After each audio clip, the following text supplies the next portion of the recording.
This is the best homemade squirrel trap, but you guys noticed one flaw. And today I will show you the secret to catching squirrels without buying a trap. It really works, and if it works for you, make sure to like and subscribe. It would really help to support the channel.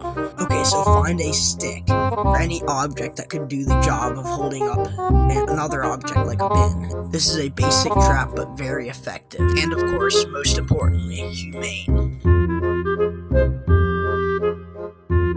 So the problem most of you had was getting the squirrels out. Now the problem is solved, because once the trap falls, you can flip it over with the blanket on top.